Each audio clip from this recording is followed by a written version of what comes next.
नमस्कार, शंखनाद न्यूज चॅनलच्या मराठी बातमीपत्रात आपलं स्वागत आहे। बघूयात आजच्या महत्त्वाच्या घडामोडी। शेती सिंचन या दृष्टीने मृद व जलसंधारण विभाग महत्त्वाचा आहे। राज्यात असलेले छोटे तलाव व पूर्व विदर्भातील मामा तलावातील गाळ उपसा खोलीकरण करून त्यांची सिंचन क्षमता वाढविण्यात येणार आहे। मृद व जलसंधारण विभागांतर्गत जलसंवर्धनाच्या जनजागृतीसाठी नवीन वर्षात पाणलोट रथयात्रा काढण्यात येणार आहे। ही यात्रा जानेवारी ते मार्च या 3 महिन्यात संपूर्ण राज्यात फिरणार असल्याची माहिती मृद व जलसंधारण मंत्री संजय राठोड यांनी दिली आहे। मृद व जलसंधारण विभाग पाणलोट क्षेत्रात काम करणाऱ्या विविध संस्था, व्यक्तींची मदत घेऊन विकासात्मक उपक्रम राबवणार असल्याचे मंत्री संजय राठोड यांनी सांगितले। मुख्यमंत्री देवेंद्र फडणवीस यांनी 100 दिवसांचा विकास कार्यक्रम जाहीर केला आहे। मृद व जलसंधारण विभागही 100 दिवसांत राज्यात अनेक उपक्रम व योजना राबविणार आहे। आपण सर्वजण जाणता की आता गाळमुक्त धरण, गाळयुक्त शिवा म्हणजे अनेक असे स्ट्रक्चर आहे महाराष्ट्रामध्ये, जे मोठे डॅम आहेत, छोटे डॅम आहेत, परंतु गाळाने भरलेले आहेत। याचा गाळ जर आपण काढला आणि तो शेतकऱ्यांच्या शेतामध्ये टाकला आणि त्याचा शेतकऱ्यांना सुद्धा सोबत घेतलं, वेगवेगळ्या NGO ज्या राज्यामध्ये काम करतात या दृष्टीने त्यांना सपोर्ट केला आणि शासनाच्या सपोर्टनी त्यांना थोडी सपोर्टची भूमिका ठेवून हा एक कार्यक्रम आम्ही महाराष्ट्रात राबवण्याचा प्रयत्न करतो आहे। त्यासोबतच आता पाणलोट यात्रा म्हणून आमची यात्रा जानेवारीमध्ये सुरू होणार आहे। ही यात्रा 80 ते 90 दिवस राज्यामध्ये फिरणार आहे। जवळपास 1600 पाणलोट क्षेत्राची गावं आमची आहेत।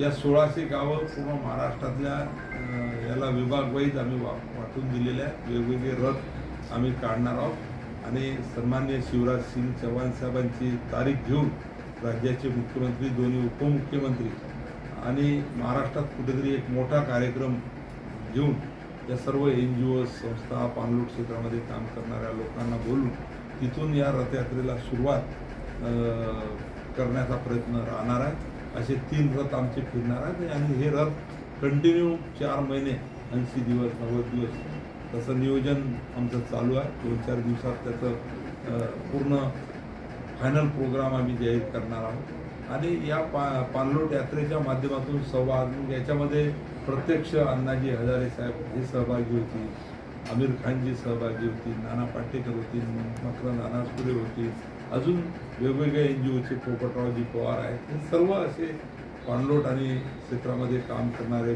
जलसंधारणमध्ये काम करणारे या सर्वांना घेऊन आम्ही काम करणार आहोत। यासोबतच मागे थोडे दिवस माझ्याकडे जबाबदारी होती तेव्हा मी पाहिलं की भरपूर वाव या खात्यामध्ये आहे।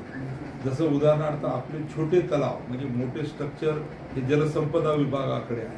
पहिले या विभागाला मायनर एज्युकेशनच बनत होतं, लघु पाटबंधारे। आता याचं नाव मृद व जलसंधारण केले आहे। परंतु आजही छोटे छोटे जे तलाव आहेत 600 हेक्टरच्या आतमधले हे आमच्या खात्याच्या मालकीचे आहेत आणि आमच्याकडं थोडंसं मॅन पॉवर कमी होतं म्हणून आता मी मागे मंत्री असताना भरती 690 जागा आम्ही JEEच्या काढल्या, भरती घेतली। मला भरतीमध्ये थोडंसं गडबड झाली होती तर परत भरती घेतली। आता त्याचा रिझल्ट मी लावणार आहे आणि जानेवारी महिन्याच्या पहिल्या किंवा दुसऱ्या आठवड्यात या सर्व नियुक्त्या आम्ही करून टाकणार आहे। 690 जागा भरणार आहे। अजून 3000 नवीन जागा भरायचा प्रस्ताव आमच्याकडे आहे, तर तो प्रस्ताव सुद्धा आम्ही कॅबिनेटसमोर घेऊन हे प्रस्ताव मान्य करून घेणार आहे। म्हणजे 3000 भरती आणि आता हे 690 भरती या भरत्यासुद्धा घेणार आहोत। परंतु आता मॅन पॉवर शेवटी आमच्याजवळ कमी आहेत म्हणून आमचे धरणाला अनेक वेळा कॅनल्स आहे, परंतु कॅनलमध्ये झुडपं वाढलेली आहे, गवत वाढलेलं आहे, पाणी शेवटच्या टोकापर्यंत टेलपर्यंत जात नाही आणि म्हणून मी आता ठरवलं आहे की आता हे जे काही आमच्या मालकीचे जेवढे काही छोटे धरणं आहेत यांचं शेवटच्या टोकापर्यंत पाणी जाण्यासाठी या सर्व कॅनलचं पाईपलाईनचं कॅनल करायचं, PDN कॅनल करायचं। म्हणजे मॅनपॉवर नसण्यामुळे मला आता दुसरा पर्याय नाही आमच्याजवळ, म्हणून पाईपलाईनचा म्हणजे मुख्य कालवा आहे तो पूर्ण त्या कालव्यामध्ये पाईप टाकायचे आणि शेवटच्या टोकापर्यंत तो न्यायचा आणि जे जे शेतकरी लाभक्षेत्रात येतात त्यांना वॉलच्या माध्यमातून पाणी द्यायचा हा एक कार्यक्रम मी आता राबवण्याचं ठरवलेलं आहे. विभागाला अशा सर्व स्ट्रक्चरचं इस्टिमेट अंदाजपत्रक बनवायला मोठा पाहिजे. डायमीटर मोठा राहील टेक्निकल आता मला माहीत नाही, परंतु आता जलसंपदा विभागाने सुद्धा टेलपर्यंत पाणी गेलं पाहिजे शेवटच्या टोकापर्यंत, म्हणून तोच प्रयत्न चालू केलेला आहे. कारण हे जर पाणी बऱ्याच वेळेस कॅनल फुटतो, लिकेज होतात, पाणी वाया जातो, नाल्यात जातो, म्हणून पाण्याचा पुरेपूर वापर जर करायचा आहे शेतकऱ्याच्या बांधापर्यंत शेतापर्यंत, तर PDNच्या माध्यमातून चांगला या ठिकाणी प्रयत्न आम्ही करणार आहोत. तर हा एक खऱ्या अर्थानं माझा प्रयत्न राहणार आहे. येणाऱ्या 100 दिवसामध्ये टेंडर काढून याचं प्रत्यक्ष काम सुरू करायचं आणि याच्यासाठी मग विदर्भातले जिल्हे वाशिम असेल, यवतमाळ असेल, अमरावती असेल, बुलढाणा असेल, काही पूर्व विदर्भाचे घेऊ, ते जिल्हे आम्ही करणार आहोत. पुन्हा भेटूयात नवीन बातमीपत्रासह. तोवर नमस्कार.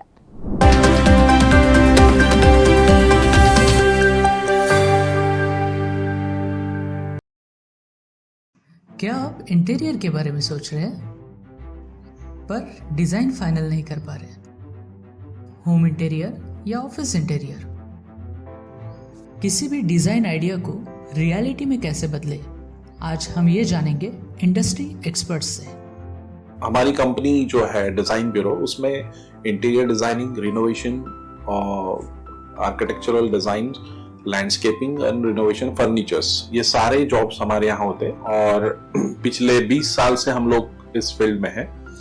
और इसमें 2 से 3 कैटेगरी आप इसको डिवाइड कर सकते हैं, जिसमें कि हम रेसिडेंशियल बोलते हैं, कमर्शियल बोलते हैं और रिनोवेशंस बोल सकते हैं। बेसिकली क्लाइंट्स की नीड्स को अंडरस्टैंड करना, सो नीड बेस्ड एनालिसिस हमारे यहाँ होता है। सो क्लाइंट्स के लिए हम लोग परफेक्ट इसलिए हो जाते हैं, या हम उनके लिए दोबारा या किसी क्लाइंट्स के लिए हम चौथी बार काम कर रहे हैं because of their confidence with us, कि वो हमारे ऊपर रिलाई करते हैं। हम लोग अमित को पहले से ही जानते थे, तो उनको हमने बुला के उनको जो स्ट्रक्चर है, यहाँ पे ब्रिक्स वर्क चल रहा था तभी से उनको कांटेक्ट किया, उन्हीं को जगह दिखाई, उनको स्पेस डिजाइन करने के हिसाब से कांटेक्ट किया, उन्होंने डिजाइन बना के दिया काफी अच्छा। जो भी उसमें जो भी चेंजेस थे उनको वर्कआउट किया हमने। जब जो मटेरियल लेना था वो साथ में हमारे आए, सिलेक्शन के लिए आए, वो जो भी सारा सिलेक्शन उन्होंने काफी अच्छे से करवाया। जो भी उसके बाद में जो एक्सपेक्ट था उससे ज्यादा बेटर ऑफिस उन्होंने बनवाया। बजट अगर आपका लिमिटेड है तो लिमिटेड बजट में भी आप एक अच्छा इंटीरियर कर सकते हैं, ये हमारा विश्वास है। और हमारे क्लाइंट्स के लिए हम वही दे रहे हैं और उसी से हमारा क्लाइंटल बड़ा है। हर क्लाइंट की एक अलग स्टोरी होती है, उनका एक अलग रिक्वायरमेंट्स होता है। कई बार ये सारा मिस आउट हो जाता है, हम अपने डिज़ाइन उन पे लाते हैं, वो नहीं होना चाहिए। उनको क्या चाहिए वो हम डिलीवर कर सकते हैं, बस वो उनके बारे में हमको समझना पड़ेगा।